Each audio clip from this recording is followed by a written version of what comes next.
as promised po, no, parang nabitin po ako sa reading ko kanina. So, gusto ko pong tingnan itong pagkatao ni Chabilitang Palaka or yung third party nyo, si Shocks, no. It's either babae o lalaki. Ito naman pong si Chabilitang Palaka at si Shokoy ay ati namang mga nicknames lamang para sa inyong mga third party, no. Gusto ko pong tingnan ano pa talaga ang pagkatao nito, no? Tingnan po natin. Gusto ko pong makita, no, ano po ba ang klase ng pagkatao meron sila, no. Gusto ko pong makita kung anong klaseng personality meron sila, no, ano bang mga ano. Tingnan po natin kasi lagi ko po siyang nakikita, lagi ko po siyang nakikita, lagi ko po siyang lumalabas sa aking mga readings, pero hindi ko po siya talaga tiningnan kung sino po ba si Chabilitang Palaka, ano po ba ang personality o ugali nitong taong ito, no? So ngayon po, pili po tayo ng 10. Tama-tama, today is Friday, no? Kailangan nating makita ano ba talaga to si Chabilitang Palaka. 1, 2, 3, 4, 5, 6, 7, 8, 9, and 10. Okay.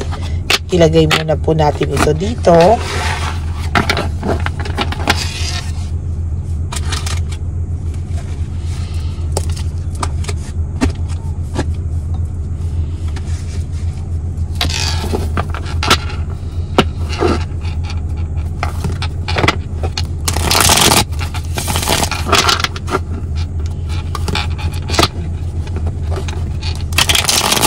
Tandaan niyo po, today is Friday. Ang lakas po ng energy lalo, no?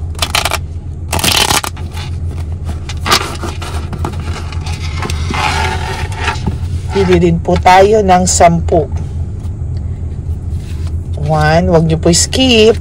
2, 3, 4, 5, 6, 7, 8, 9, and 10.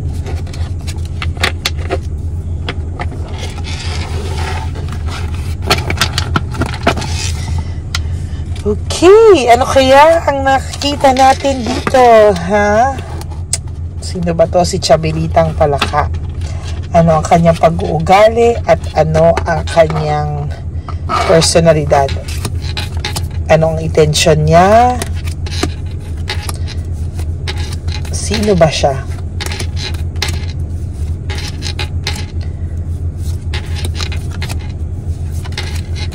Okay, Chabilitang Palaka, makikita namin ngayon.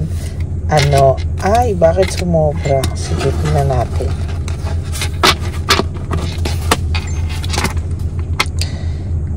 Growing up po, parang si Chabilitang Palaka ay kulang sa pagmamahal. Lagi po itong may cold heart sa kanya ang mga tao at lagi po siyang may bitterness sa puso niya. Maybe growing up, kulang po din po ito o nagkulang din po siya sa atensyon ng pamilya niya. Nagkulang po siya sa atensyon na wala rin po siyang masyadong pagmamahal from the people around her.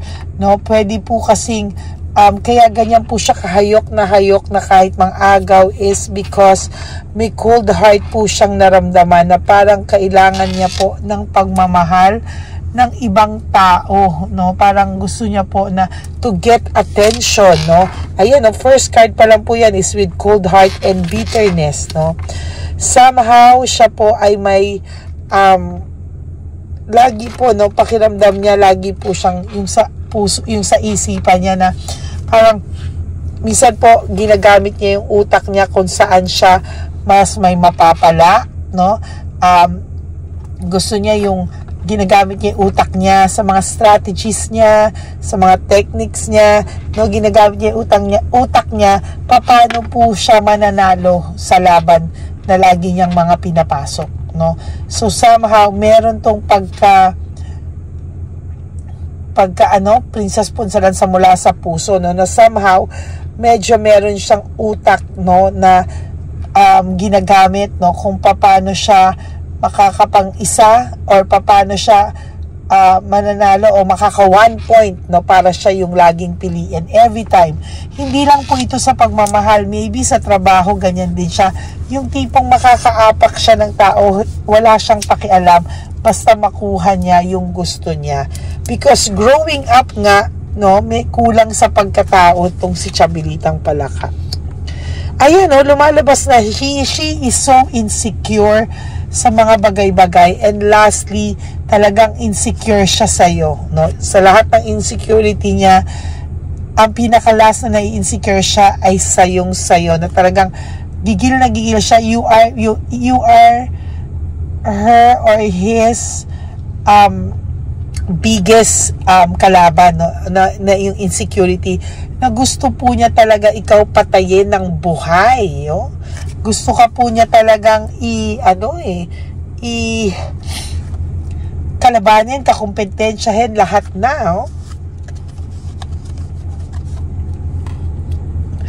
Ang dami po niyang frustration sa buhay. Yan, oh. Okay, growing up, ang dami niyang insecurity, growing up, ang dami niyang frustrations. That's why ganyan na lang po siya ka-determined mang-agaw, or meron po siyang fulfillment na nakukuha kapag nakakasira po siya ng isang relasyon. Feeling niya po ang ganda-ganda niya. Feeling niya po yung feeling na pinili siya, yung feeling na inaiinggit sa kanya yung mga tao kasi siya yung pinili, no? Somehow may disorder tong taong ito. Ayun, no? Hindi po ako bias, ha? I am not being biased. I am just reading your cards. And to be honest with you, ayan po, oh, binabasa ko lang naman po ang lahat ng cards niya. And sabi ko nga po sa inyo, because today is Friday, malakas sobra lalo, no? There's cold heart, head over heart, insecurity, frustration, hatred, and maliciousness, no? So talaga pong sinasabi ko sa inyo na talaga pong ang tindi ng galit sa inyo ni Chabilitang Palaka, lahat po ng makakakumpetensya sa kanya at lahat po ng threat sa kanya ay kaya niya pong gawa ng something, no? Just to win. Hindi po ito pumapayag na matatalo at hindi po ito papayag na gagawin niya po lahat kung mag-i-invest man siya sa taong mahal niya. Tapos madali rin po siyang magsawa, no? So may nakikita rin po ako dito na pwede rin po siyang lokohin, oh. There's deception and manipulation. Kayang-kaya po niyang manloko at magpaikot ng tao para lang po magmukha siyang biktima, no? Kayang-kaya niya po lahat, oh. Sabi ko po sa inyo, I am an energy master and a tarot card reader. Ayan po, oh. Kakasabi ko lang po sa energy ko at lumabas ulit sa baraha. My energy and the card reading natin, nagko-compensate sila sa isa't isa. They compensate each other, they complement each other. Nag-a-agree po sila sa isa't isa, no? Gusto niya po laging siya yung panalo, ayaw niya pong natatalo, no? So for whatever reason, hindi po siya papayag na matalo at all. No, wala po talaga siya growing up, wala rin siya, kaya ito po sa pera talagang gagawin niya lang din po lahat para umasenso. Gagawin niya rin po lahat kasi hodang umasa siya sa iba, kasi hodang yung pangsustento niya sa mga tao ay gagawin niya galing sa iba. Wala po siyang pakialam, no? May reward pong naghihintay sa'yo. Huwag mo pong patulan ang taong to. Hindi mo po siya ka-level. Okay?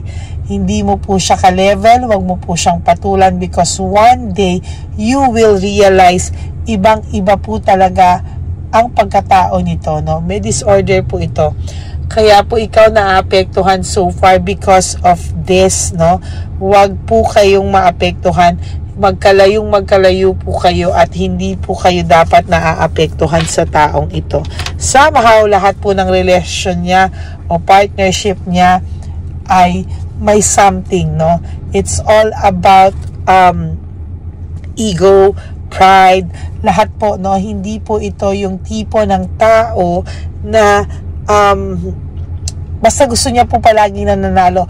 Yung partnership po niya o yung relationship niya is somehow parang trophy niya din po na siya yung pinili.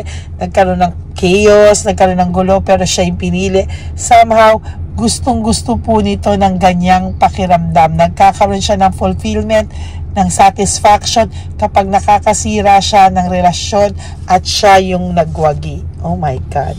Kaya lalo niya po kayong bubisitin. Pero sa totoo lang po, pag nakilala naman tong si Chabelitang Palaka ng person, ng mga tao, kinabubisitan po siya. Lagi po siyang nagka-clash ng interest sa iba-ibang klase ng tao. Yan, no? Napaka-pabiktima din po ito na tipong parang kawawa siya and everything. Para mabait siya, ang layo niya sa'yo.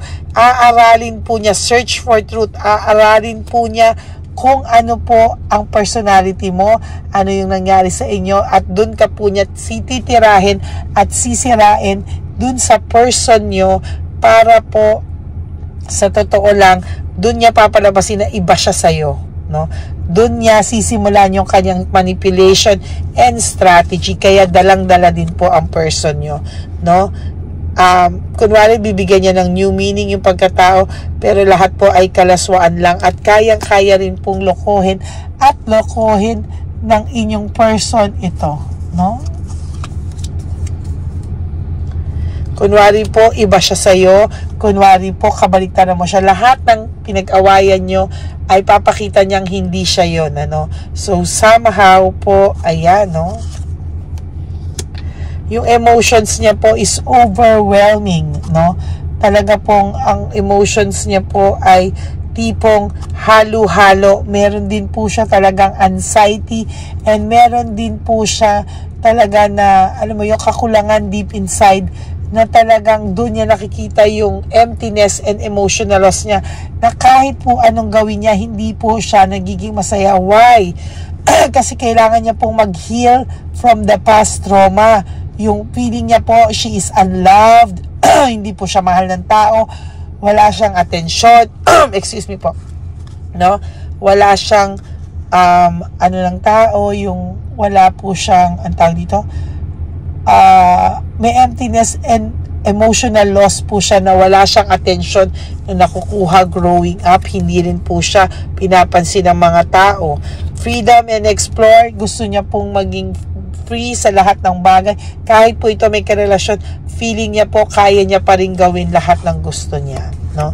Gusto niya po ng masayang pamilya na siya ang sentro, ngunit hindi niya po nakukuha ito. Why? Because lagi po siyang may hinanakit sa mundo, nagkukumpara sa buhay ng ibang tao, kaya hindi po siya magiging masaya, no? Ayan po, ang lakas ng willpower nito and determination, mang-agaw kung sino man ang gusto niya.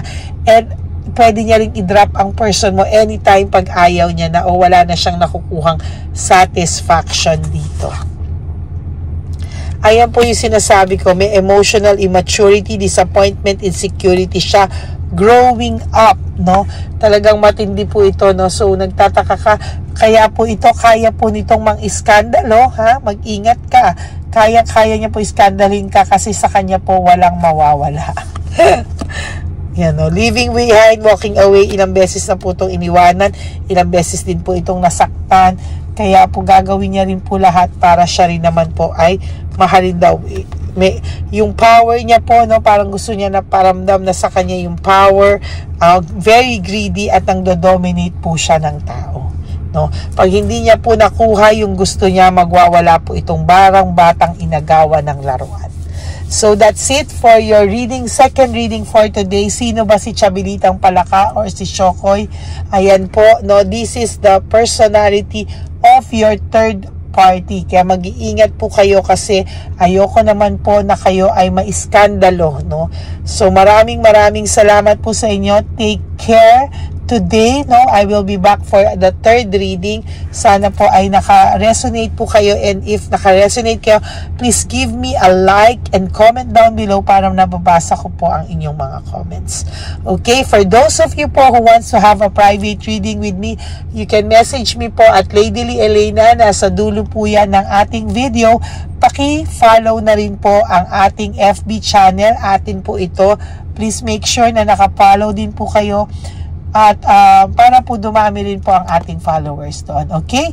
Maraming salamat po sa inyong lahat. God bless you all. To all my Lady Elena friends, family, and subscribers, I love you all from the bottom of my heart.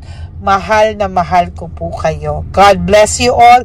Life is short. Don't make it shorter by stressing yourself from all the heartaches and pains na binigay po sa inyo ng kahapon. Just let go. Surrender that to the universe. Let go and let God write your love story. Okay?